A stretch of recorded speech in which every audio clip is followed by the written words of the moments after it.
The void between stars is not silent.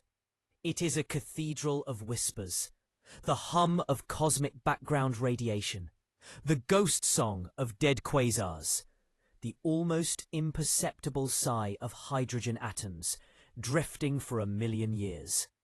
In this deep, resonant quiet, the gentle keening of a dying ship was a sacrilege. The gentle current, a pearl-white sliver of a quarry grace, floated adrift like a cracked egg in the infinite dark. Its smooth, bioluminescent hull was fractured. From the wounds, the ship's lifeblood, a glowing azure coolant, streamed into the vacuum, crystallizing into a trail of tragic, fading stars. Like, subscribe, share, and comment below. Would you trust your life to a legend of monsters? Inside, the air was growing thin and cold. Captain Vell pressed a webbed, trembling hand against the main console. The soft, bioluminescent panels beneath his fingertips dimming with each labored breath of the ship. His large, dark eyes, adapted to the dappled light of ocean worlds, scanned the cascading failure reports. Each blinking red glyph was a nail in a coffin. "Life support at 34%, he uttered, his voice a melodic rasp in the thinning atmosphere. Projected failure in 5 hours, 43 minutes. Across the bridge, his navigator, Finn, clutched a support beam, his gill slits fluttering rapidly. The relay, the emergency beacon. It must have reached someone by now. They were scientists, not warriors. The Aquari were the poets and philosophers of the Galactic Council, a species evolved from serene archipelagos, their history written in coral libraries and fluid dance ceremonies.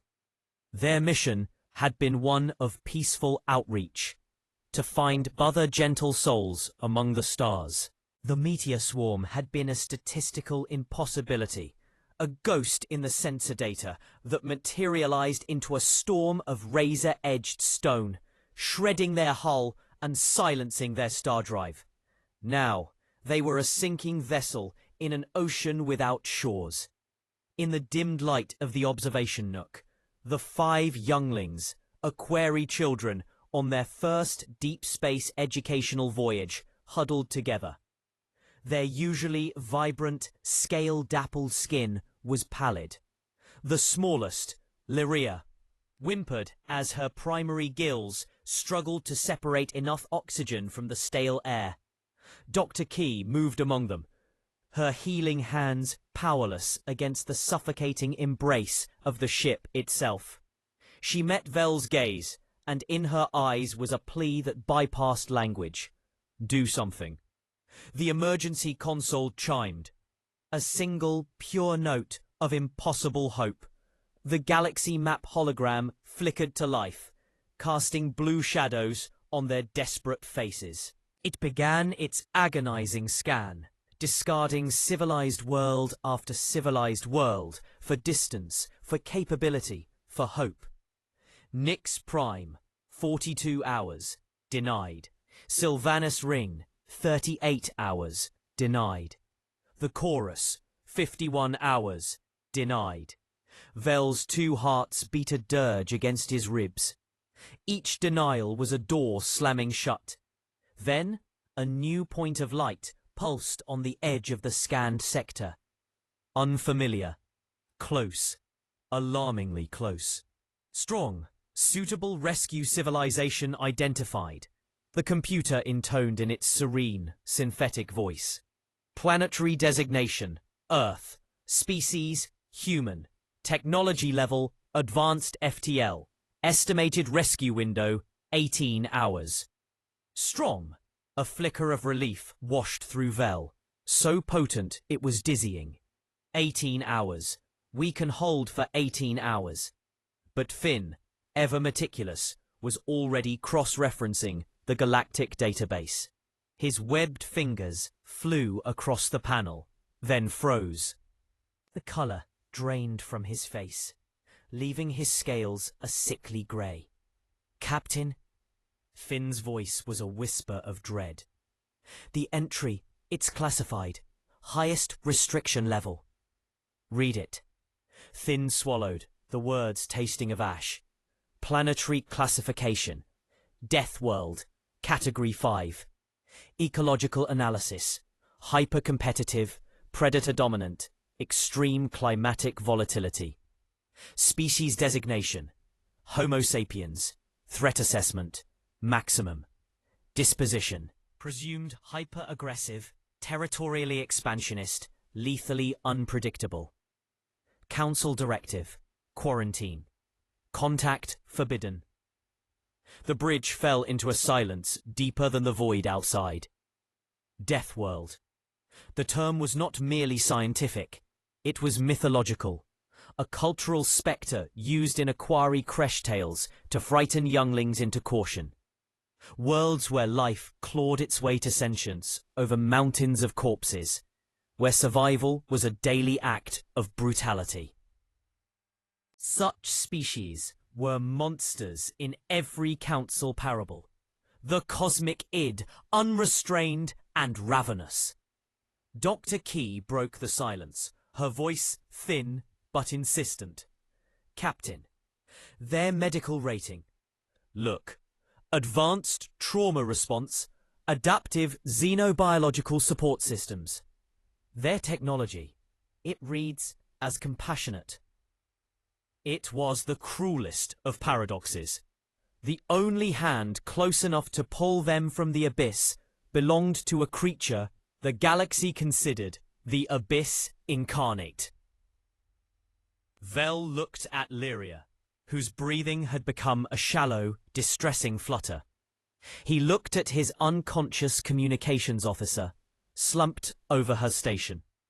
The numbers on the life support panel ticked down. 29%.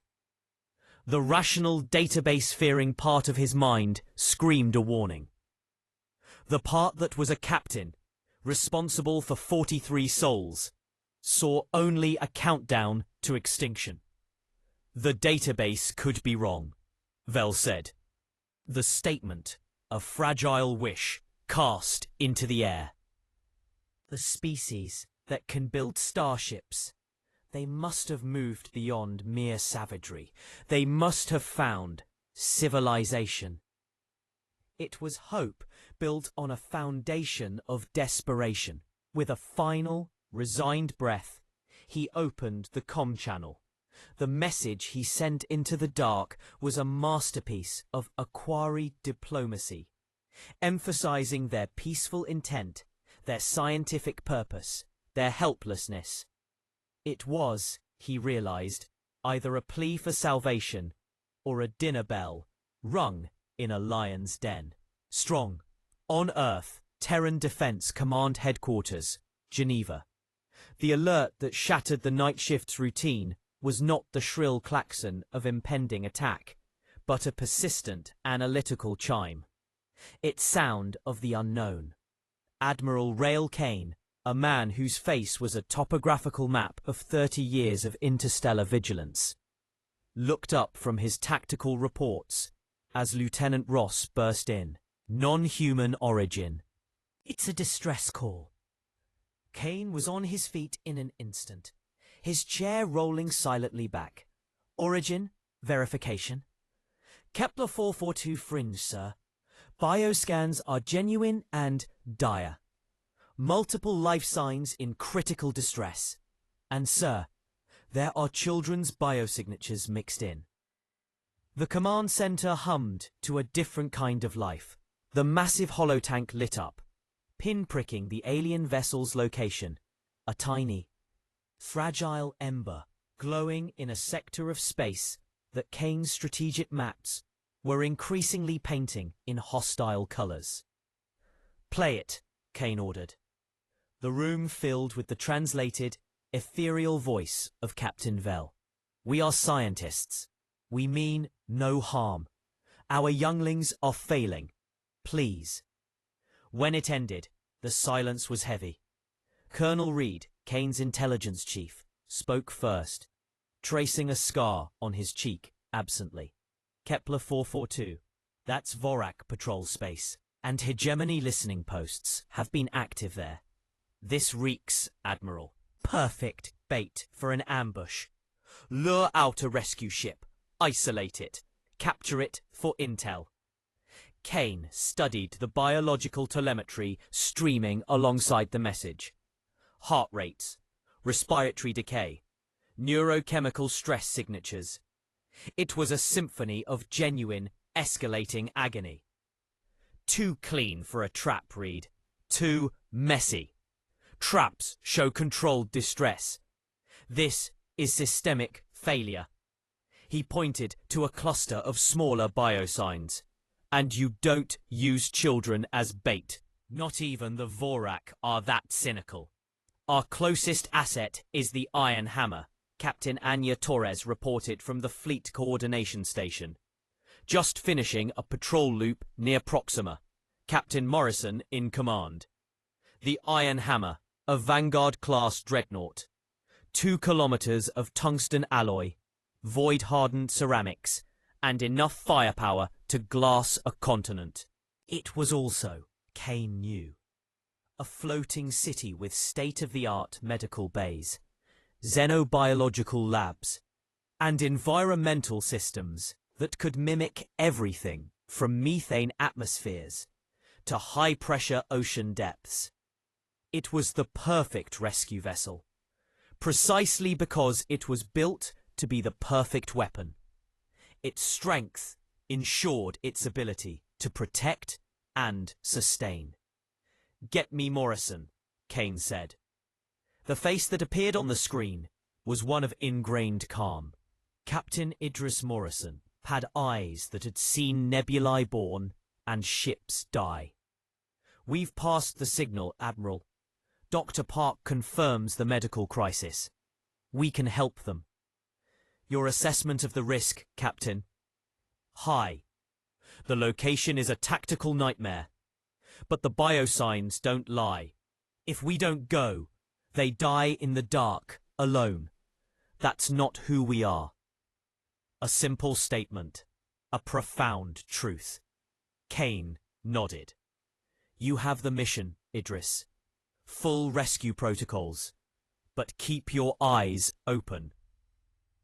The galaxy has been getting unfriendly lately. Rules of engagement. Defensive. We are going there to render aid. But if someone tries to stop you from doing that, Kane's gaze hardened. You do whatever is necessary to bring our people and theirs home safe. Understood.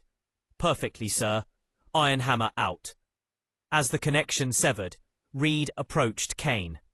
"Sir, protocol dictates we notify the Galactic Council of first contact." Kane's laugh was a short, dry sound. "The Council, Reed, the same body that's denied our petitions for dialogue for 2 decades, while its member states fortify the space around our colonies. They have our files marked quarantine. They see us as rabid dogs. No, this isn't a council matter. This is between us and the, what did they call themselves? The Aquari, sir. Between us and the Aquari. A simple act of decency. Let's see if the galaxy's gentlefolk can recognize one." Aboard the gentle current, the long cold wait. The air grew thick with the scent of fear and failing chemistry. 22%. The younglings were listless. Their luminescence faded to a faint glow. Vel moved among his crew, offering soft words, sharing the dwindling oxygen from his own reserves. He was their captain. He would be the last to breathe. The hour mark passed. Then another. The silence from Earth was absolute. Had they heard?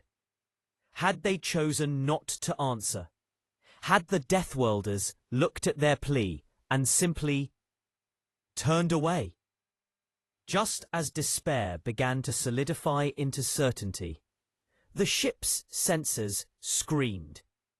A spatial distortion, massive and violent, ruptured the fabric of reality, 100 kilometers off their port bow.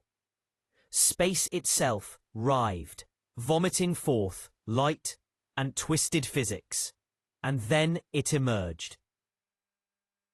The iron hammer did not arrive. It manifested. Ot. A slab of primordial shadow against the starfield, its arrival an announcement of sheer, terrifying mass. It was angular, brutal, a geometric prophecy of violence. Armor plates interlocked like the scales of a dragon from a quarry myth. Sensor clusters glowed with a baleful red light. Along its flanks, the unmistakable housings of railgun batteries, missile silos, and plasma lances stood ready. This was no graceful council explorer. This was a god of war. And it had come in answer to a whisper for mercy. On the bridge of the gentle current, ore was instantly consumed by primal terror. Dr. Key let out a soft, despairing cry. Finn simply stared, his mind refusing to reconcile the peaceful plea they had sent with the apocalyptic vision that answered. The comm crackled, and a voice unlike any they had ever heard, a voice of gravel and granite, filled their bridge. Attention vessel gentle current. This is Admiral Kane of the Terran Defense Command. We are on site. Prepare for rescue operations. Maintain passive posture. We are here to help. The voice paused. In the background, they could hear the calm, clipped chatter of a military bridge. Then it returned, the tone shifting minutely, as if the speaker remembered he was talking to the terrified, not the hostile. Repeat, we are here to help. Transmit final crew status. Vel's hand shook as he keyed the mic. His people's language was one of flowing water and subtle harmonics. Forcing it into the harsh, consonant-heavy human tongue felt like a betrayal. Human vessel, this is Captain Vel. We are a science ship. We have no weapons. We surrender to your mercy. The pause this time was longer. When the voice returned, it was different. Softer. Confused. Captain Vel, surrender is not necessary. We are responding to a distress call. You require medical aid. In that moment, suspended between death and salvation, Captain Vel of the peaceful Aquari made a choice. He looked at Lyria, now unconscious in Dr. Key's arms. He looked at the monstrous, beautiful warship filling his viewport. Yes, he transmitted, the word carrying the weight of his entire civilization's fear and hope. Yes, we need you. Please, hurry. The line went quiet. Then, along the terrifying flanks of the Iron Hammer, bays irised open. Not weapons ports, but hangar doors.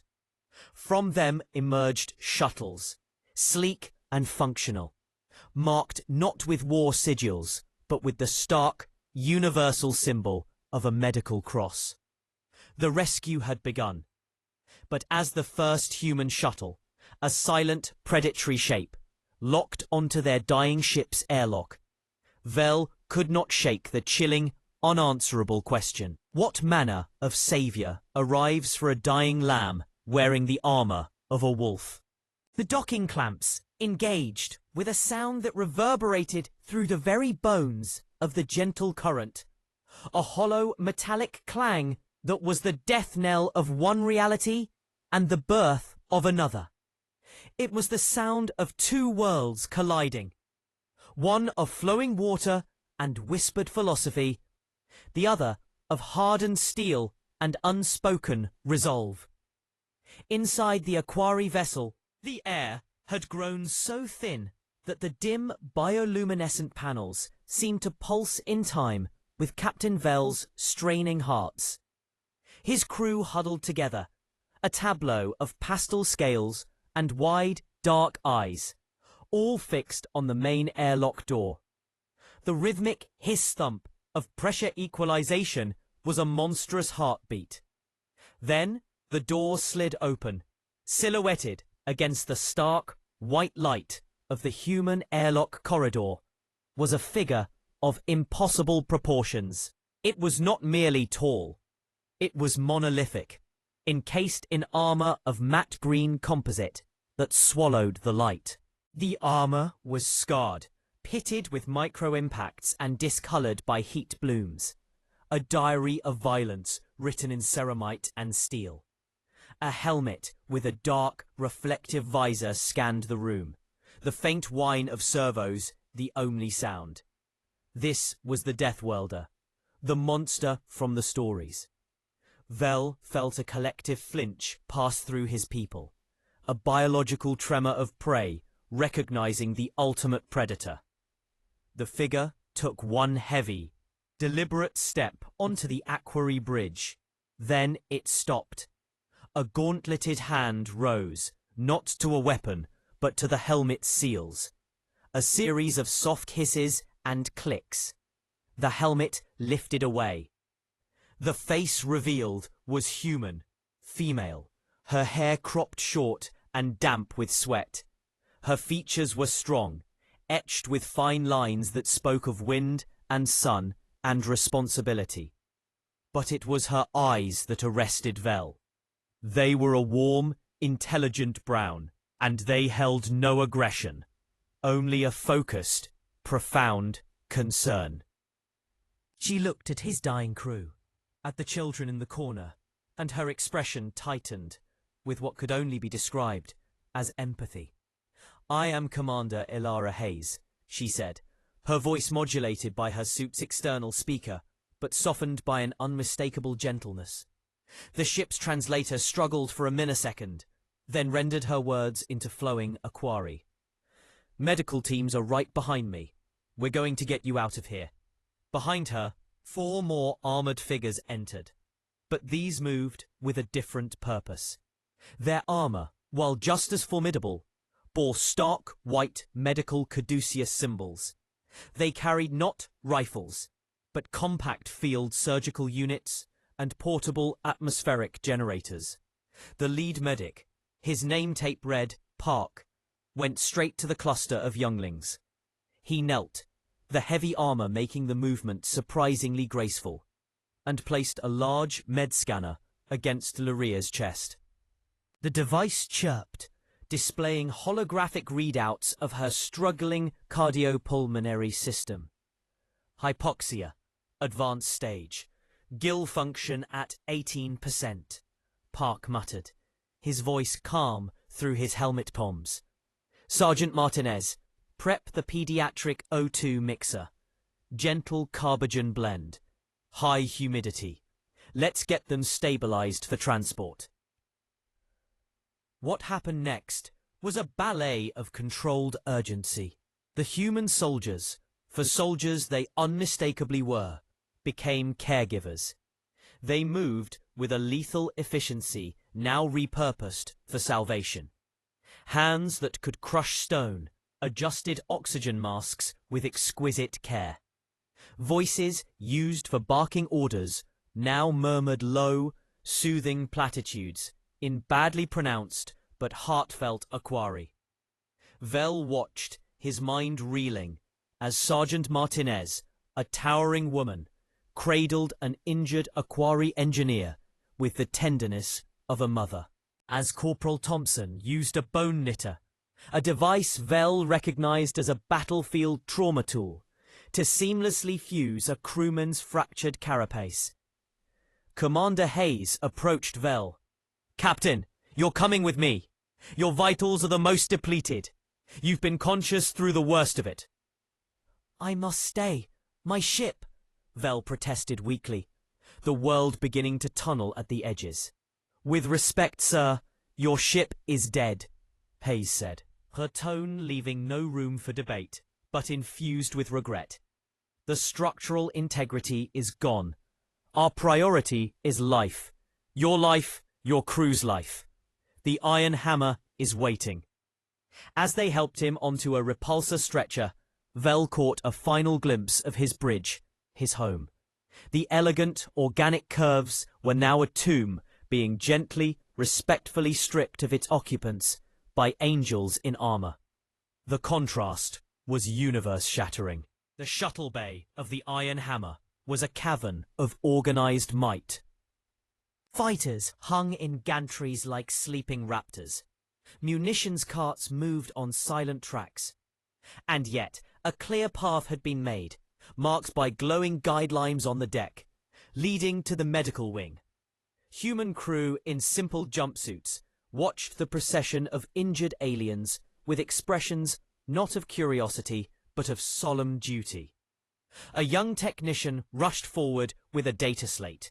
"Commander, we've prepped the Xenobay. Atmospheric mix is at 32% oxygen, 68% nitrogen. Humidity at 90%, per the biospecs.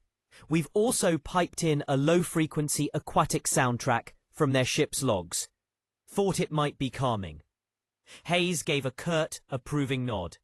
"Good initiative, Specialist." It was a small gesture, a profound one.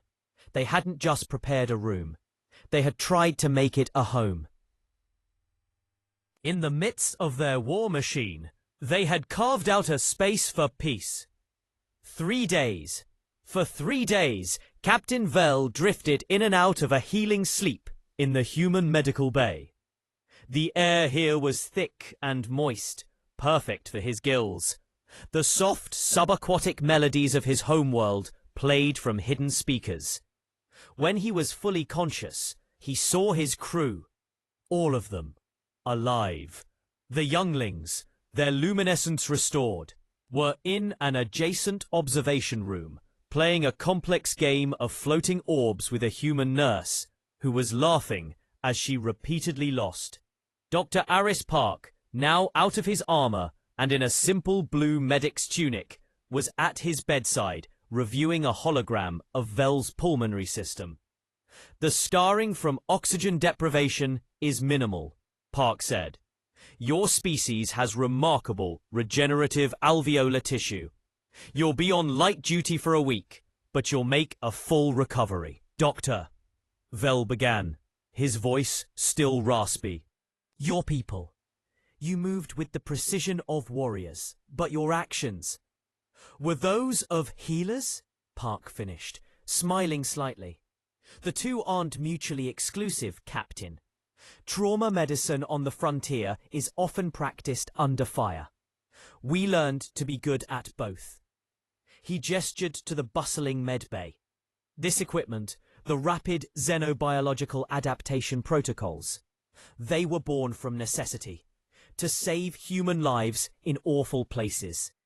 We're just applying the same toolkit to you. But the risk, coming for us, you didn't know us." Park's smile faded into something more thoughtful. "A long time ago, on Earth, we had a saying scrawled on the walls of places where healers trained. Primum non nocere. First, do no harm." He met Vell's gaze. "But there's an older, less formal understanding among those who serve. See someone drowning, you throw the line. You don't ask what ocean they're from." The door slid open, and Commander Hayes entered, now in a crisp grey duty uniform. "Captain, Admiral Kane requests your presence in the ready room when you're able." The walk through the Iron Hammer was an education. The corridors were ruthlessly functional, all grey composites and exposed conduit runs. But the crew they passed nodded respectfully. Some offered tentative smiles. Vell saw a Marine polishing his armor, a holopic of what looked like Aquari younglings, his younglings, taped to his locker door. The caption in human script read, "Why we go." Admiral Kane's ready room was Spartan. A desk, 2 chairs, a viewport looking out on the swirling blue-grey tunnel of hyperspace. A single shelf held not trophies, but models of ships. Freighters, colony arcs, deep space telescopes alongside the dreadnoughts. "Captain Vell," Kane said, gesturing to a chair that had been fitted with a conforming gel seat for his anatomy. "Please, I'm glad to see you on your feet." Thanks to your people, Admiral. Vel settled in. The hum of the ship's drive, a constant, powerful vibration. We owe you a debt that can never be repaid. Kane leaned forward, his weathered hands clasped. Let's speak plainly, Captain. Your distress call said you're part of the Galactic Council. Yes, were, on a peaceful outreach mission. And what does your council's database say about Earth? The question hung in the air, charged. Vel felt a flush of warmth under his scales. It lists Earth as a quarantined, death world. Contact is forbidden. Your species is classified as dangerously aggressive. Kane didn't flinch. He merely nodded, as if confirming a suspicion. And in your experience with us over the last 72 hours, have we been dangerously aggressive? No. You have been compassionate, professional, kinder than I had any right to hope for. Then either your database is catastrophically wrong, Kane said softly, or we are performing an exceptionally elaborate ruse for 43 unarmed scientists. He tapped his desk console. A star map bloomed between them. This is the Kepler 442 region, where you were found. Vel recognized it. Then Kane highlighted areas. Red markers flared to life. Military installations, fleet anchorages, weapons platforms. These, Kane said, his voice turning to ice, are Vorak Empire forward bases. These are Hegemony Coalition listening posts. And these are real Confederacy resource extraction platforms, protected by battle groups. He zoomed out. The red markers formed a loose, tightening noose around a cluster of systems labeled Terran Proxima colonies. They are fortifying space that borders our own, harassing our shipping, jamming our communications. Kane looked at Vel, his eyes like chips of flint. While your council denies our petitions for dialogue and maintains we are untouchable monsters, its member states are preparing to touch us quite decisively. The floor seemed to drop out from under Vel. The Vorak? The Hegemony? They were council members, staunch advocates of the peace accords.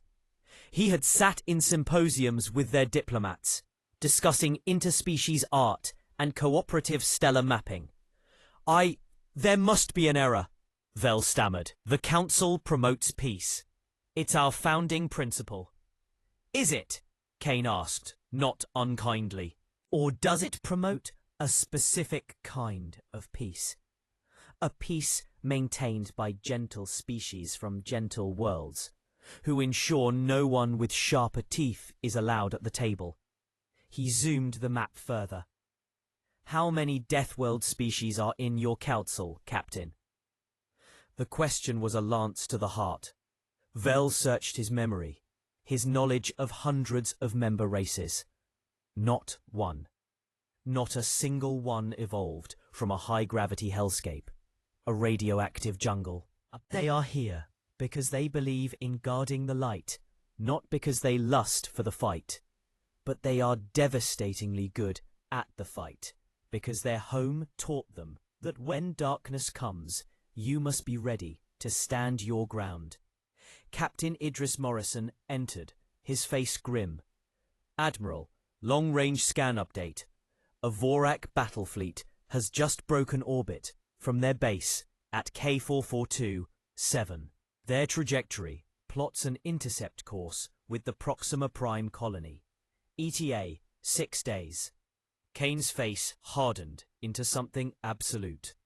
Size, 50-plus capital ships. It's not a patrol. It's an invasion force. Our assets at Proxima. The Colony Defense Force has 4 frigates and a planetary defense grid. It's a farming settlement. Rail. 50,000 civilians. They're not soldiers. Kane closed his eyes for a brief second. When he opened them, He looked at Vel. There it is, Captain. The peaceful Vorak, moving to attack a civilian colony of dangerous humans. They will claim we provoked them. They will say the Deathworlders finally showed their true nature. And your council, with its pristine databases and its fear of teeth, will believe them. Vel felt the weight of the universe collapsing onto his shoulders. He saw the elegant lie of his civilization laid bare. The council's peace was not universal. It was exclusive. It was a club that feared the unvarnished strength of a species that had looked into the abyss and built a hearth to ward it off. "What will you do?" Vel whispered. "What we have always done," Kane said, standing. "We will defend our people. The Iron Hammer will make best speed for Proxima. We will interpose ourselves between that fleet and the colony." "You are one ship." "We are one hammer," Morrison corrected, his voice quiet steel. "And sometimes that's all it takes to shape the fate of worlds." Vel looked from the resolute human faces to the star map, to the relentless red arrow of the Vorak fleet aimed at a home of farmers. He thought of the Marine's locker, of Dr. Park's oath, of Hayes's gentle hands in monstrous gauntlets. He saw the truth, bright and terrible as a supernova. "Take me with you," Vel said, the words leaving him before he could consider them. Kane raised an eyebrow.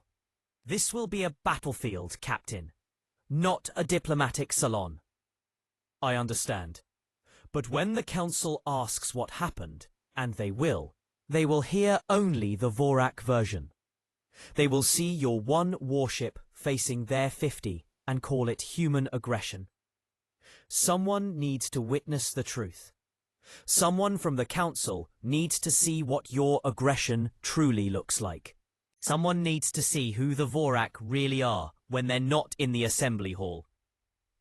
He drew himself up to his full height, the water grace of his people squaring against the human solidity around him. "I will be that witness."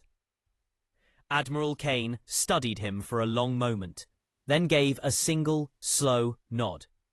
It was not a gesture of friendship, but of grim alliance. "Very well. But understand, Captain Vel, you are not just observing a battle. You are about to see the foundational myth of your galaxy challenged.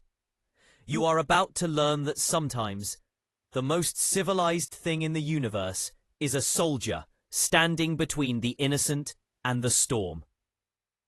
As the Iron Hammer recalibrated its course, its massive engines thrumming with newfound purpose, Vel returned to the observation window. The younglings were now showing a human tech how their orb game worked. Their laughter, a crystalline sound against the martial hum of the ship. He was no longer just a rescued captain. He had become something else, an ambassador to the truth, sailing into the heart of a storm on a ship of wolves who had shown him they were, and always had been, shepherds. The transition from the warp-grey non-space of the hyperslane back into the star-speckled reality of the Proxima system was not gentle. It was a violent reassertion of physics, a thunderclap of light and distorted gravity that announced the Iron Hammer's arrival not as a homecoming, but as a challenge. The massive dreadnought shuddered, its armored hide groaning in protest as it slammed back into normal space. On the bridge, the transition was marked by a moment of profound silence, followed by the rapid-fire symphony of reports. All systems nominal, weapons online, shields at full charge. Sensors coming up, picking up the colony beacon. Proxima Prime is green. Long-range scan active, searching for Vorak signatures. Captain Vel stood in the observer's alcove, his webbed hands pressed against the cool, transparent aluminum of the viewport. Before him hung Proxima Prime, A world of blues and greens and swirling white clouds, achingly reminiscent of his own lost ocean home. It was a garden world, a cradle. Tiny pinpricks of light orbiting it spoke of stations, shipyards, the humble infrastructure of a people who planted seeds, not flags. "No sign of the Vorak fleet yet, Admiral," Captain Morrison reported from the command pit, his voice calm. "They're running dark, or they're not here." Admiral Kane stood ramrod straight at the central holotank, his eyes scanning the tactical overlay. "They're here. They wouldn't broadcast. Deploy the stealth drones. Passive scans only. I want to know the moment they so much as twitch." Vel watched the humans work. There was no panic, no bluster. This was a machine of immense power, operating with the cold, methodical precision of a surgeon preparing for a complex operation. The fear he had felt upon first seeing this ship was still there, a cold knot in his stomach, but it was now layered with a dawning, awestruck understanding. This wasn't the rage of a monster. It was the terrifying focus of a guardian. "Contact!" the sensor officer barked. "Multiple FTL emergencies at the system's Lagrange 2 point.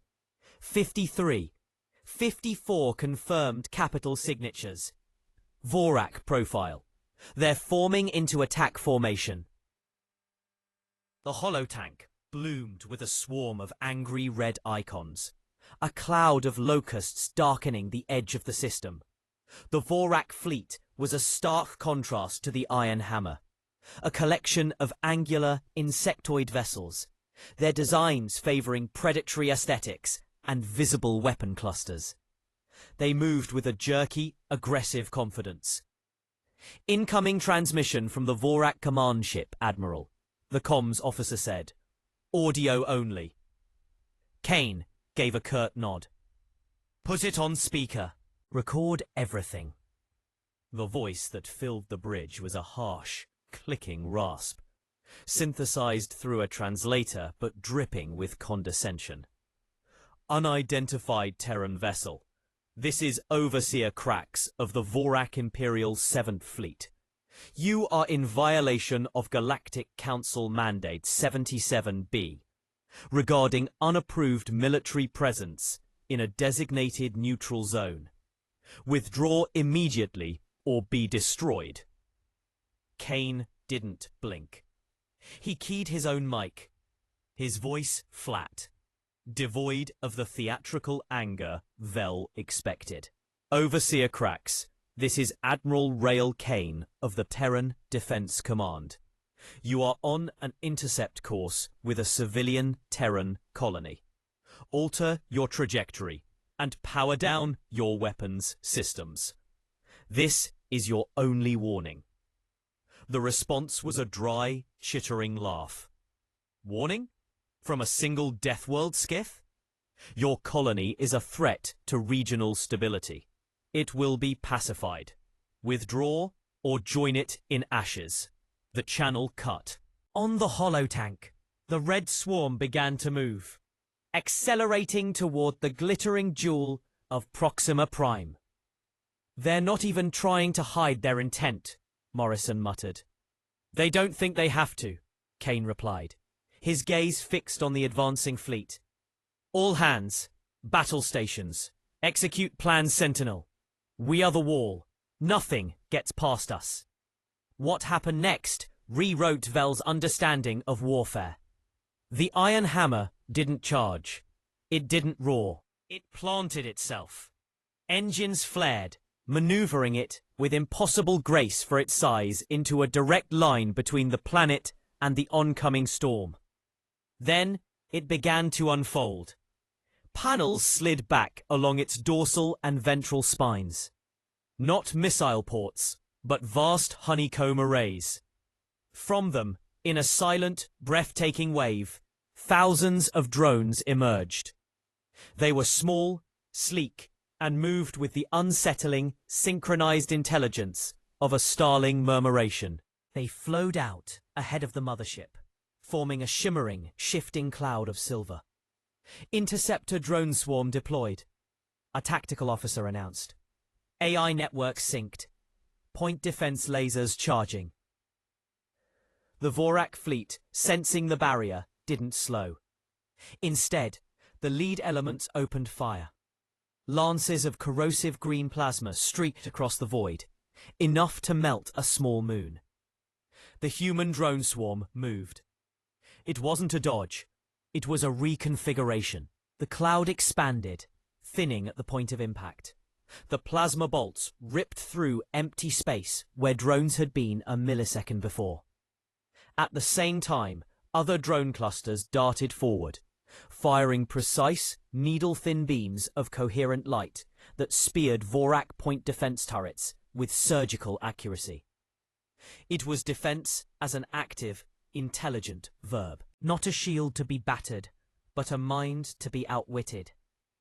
"They're launching attack craft," Morrison called out. From the bellies of the Vorak cruisers, swarms of their own fighter analogues, sharp, dart-like ships, spilled forth, a buzzing, angry cloud aiming to overwhelm the drone screen through sheer numbers. "Release the wolves," Kane ordered. From the Iron Hammer's flanks, larger bays opened. A squadron of human fighters, designated wolves, shot forth. They were not elegant. They were angular wedges of weapons and engine, and they flew with a brutal, predatory economy. They didn't engage in dogfights. They moved in packs of 4, each pack singling out a Vorak fighter, their targeting AIs interlocking. They fired short, controlled bursts of hypervelocity slugs. A Vorak fighter would spark, then vanish in a brief, silent flash. Clean, efficient, merciful, in its own terrible way. Vel watched. His breath caught in his gills. This was not the glorious, chaotic melee of council historical dramas. This was a systemic dismantling. The humans weren't fighting a battle. They were solving a problem of hostile mass with elegant, violent mathematics. But the Vorak had weight of numbers. A dozen of their capital ships, ignoring the skirmish, powered forward, their main weapons massive, spinal-mounted cannons that glowed with sickly green energy, beginning to cycle up. They were going to try to punch through. "Admiral, they're targeting the colony arcology," the sensor officer yelled. "Impact in 90 seconds. Kane's face was carved from stone. "Time on the main gun." "Charged and ready, sir." "Fire. Surgical strike. Target the lead ship's weapon array only." "Aye, sir. Firing." Deep within the Iron Hammer, a sound was felt more than heard. A profound, sub-audible thrum that vibrated in Vel's bones. Along the ship's spine, a series of magnetic coils, each the size of a city block, activated in perfect sequence. A projectile no larger than a ground car was launched. It was invisible to the naked eye. It did not glow or trail fire. It simply was, and then it wasn't. The lead Vorak dreadnought, a behemoth named in their fleet lists as the Sting of Judgment, was suddenly missing its entire forward third. There was no explosion. One moment, the glowing weapon was there. The next, a perfectly cylindrical section of the ship, from the tip of its spinal cannon to halfway through its command superstructure, had ceased to exist. Vaporized into an expanding cloud of superheated plasma by a tungsten rod traveling at a measurable fraction of light speed.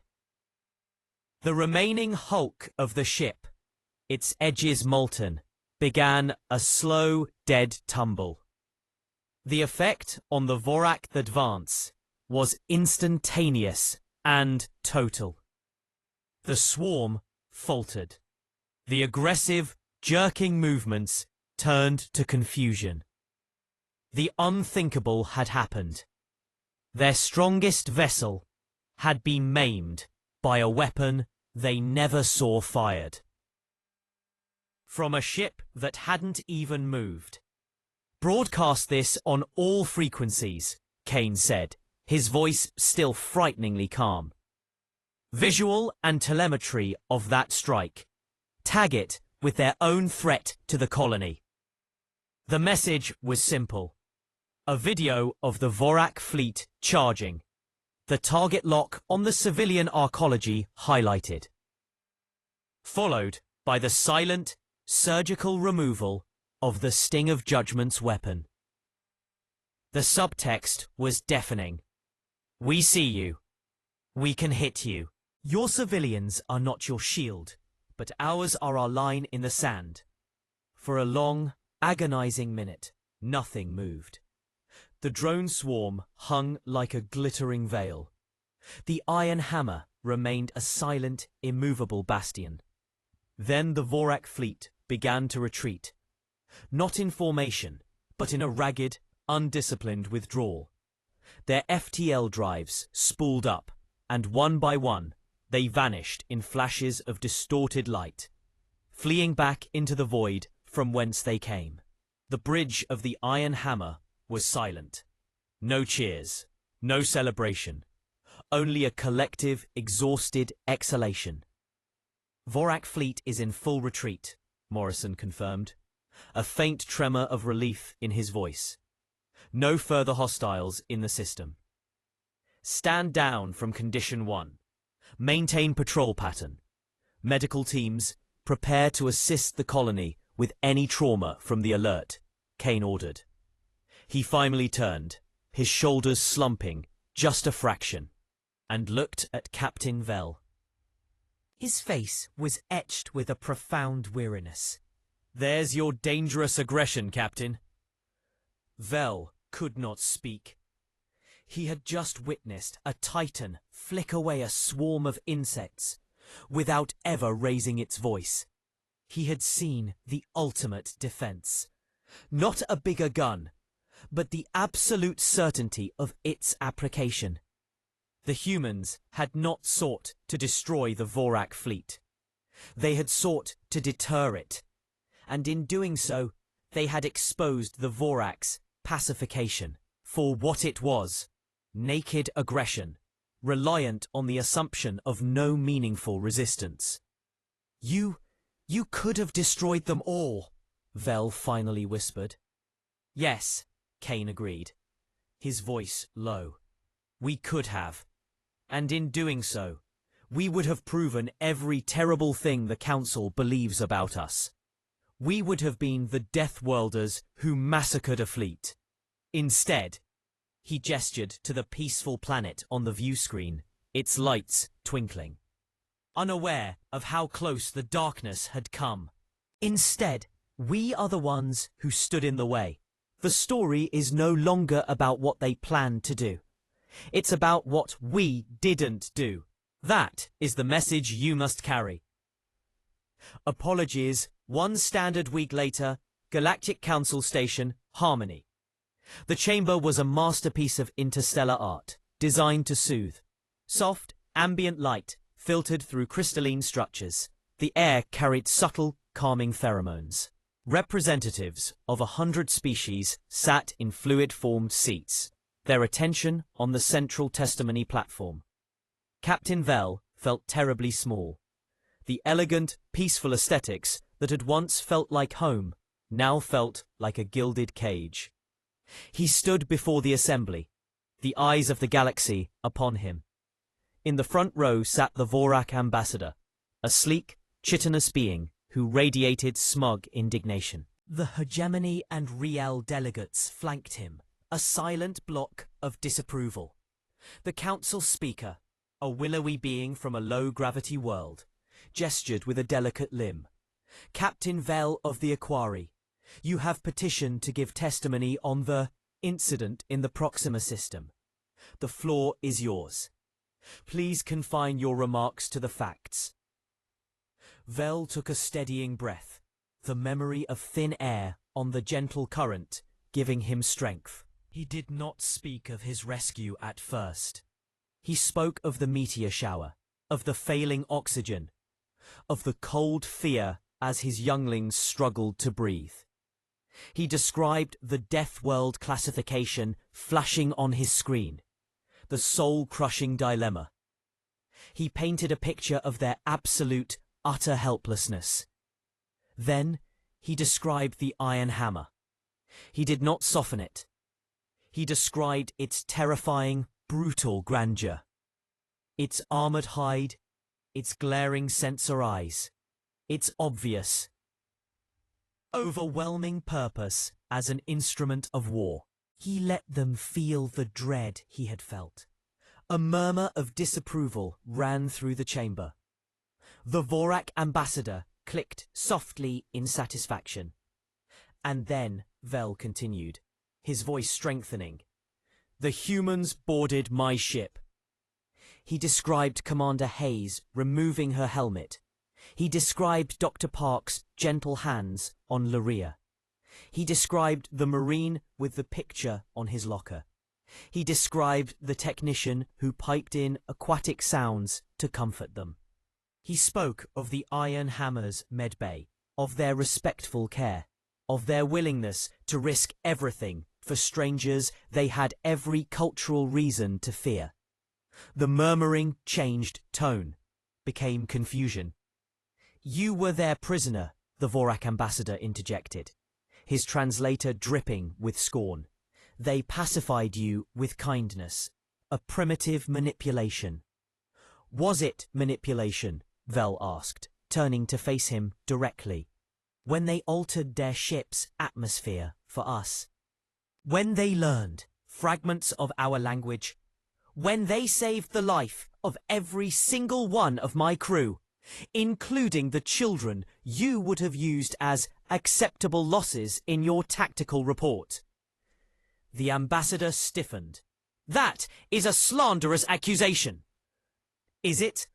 Vel activated the data crystal Admiral Kane had given him. The holotank in the center of the chamber lit up, not with human propaganda, but with raw sensor logs. Vorak fleet movements, their aggressive formation, the clear target lock on Proxima Prime's primary agricultural arcology, a structure housing 20,000 families. Then, he played the Iron Hammer's recording, the silent surgical strike on the Sting of Judgment's weapon, the complete lack of follow-up fire, the Vorak retreat. The chamber was utterly silent. They had the power to obliterate your entire fleet, Ambassador, Vel said, his voice ringing in the quiet. They possessed a weapon that can erase a capital ship from existence. And they used it to disable a single gun aimed at civilians. They did not pursue, they did not gloat, they stood their ground and they let you run. He looked out at the assembled representatives, at the faces of species who knew only garden worlds. You call them Deathworlders, you call them savage, but in our moment of dying, they were our saviors. And when your fleet came to kill their innocent, their savagery was restraint, their aggression was protection. He paused, letting the images hang in the air. The humans are not what our database says.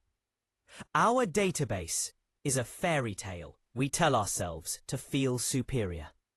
It is a wall we built to keep out the terrifying idea that strength and compassion are not opposites, that the fiercest warriors can have the gentlest hearts. They evolved in a crucible we cannot imagine, and instead of becoming demons, they became guardians. They are not the monsters we feared. They are the protectors we never knew we needed. He deactivated the crystal. The question before this council is no longer whether humanity is too dangerous to meet. The question is whether we are wise enough to meet them. They have extended a hand. It is a strong hand, calloused from struggle. Will we, in our fragile porcelain piece, be brave enough to take it? Vel stepped down from the platform. The silence was profound, broken only by the soft hum of the station. The Vorak ambassador was staring at the floor, his earlier confidence shattered. The hegemony and Riel delegates were in hushed, urgent conversation. The council speaker finally stirred. This testimony and evidence will be reviewed by the appropriate committees. This session is adjourned. It was not a victory, but it was not a dismissal. It was a crack in a centuries-old wall. Epilogue, a new constellation. 1 month later, a single, unescorted Aquari courier ship translated into the Terran Sol system. It was not a warship. It carried no diplomats of high rank. It carried Captain Vel, Dr. Key, and the 5 younglings. They were met not by the Iron Hammer, but by the Gilead, a new human vessel. It was still unmistakably Terran in design, strong, functional, capable. But its lines were slightly softer. It was painted a crisp white, with a single, bold blue stripe running its length. Its designation was not a warship's, but an explorer's, EVS Gilead, explorer vessel, scientific. Its captain was Commander Ilara Hayes. "Welcome to Sol, Captain Vel," she said, greeting him at the airlock, a genuine smile on her face. She wore a new uniform, dark blue instead of grey, with an insignia he didn't recognize, a star balanced on the tip of a spear.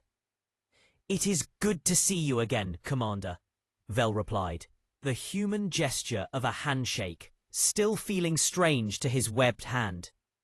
"Your new ship, it is different." "It's a start," Hayes said, leading them to the observation deck. "After Proxima, the Council has opened a dialogue. Tentative, cautious. They've proposed a joint exploratory and cultural exchange initiative. No military, just science, just understanding." She looked out at the starfield, at the brilliant blue marble of Earth. "We're calling it the Sentinel Initiative.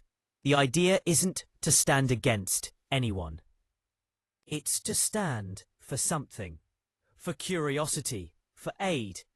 For the principle that a strong hand should be used to lift others up." On the observation deck, Laria pressed her face to the viewport, staring at Earth with wide-eyed wonder. "It's so blue," she whispered in Aquari.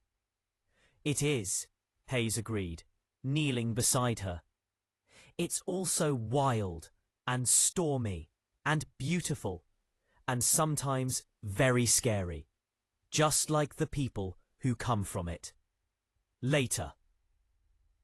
Vel stood with Admiral Kane on a balcony overlooking the massive construction docks orbiting Mars. Before them, skeletal frameworks of new ships were taking shape. Some slender and fast for exploration, some robust for deep space rescue. "The Iron Hammer?"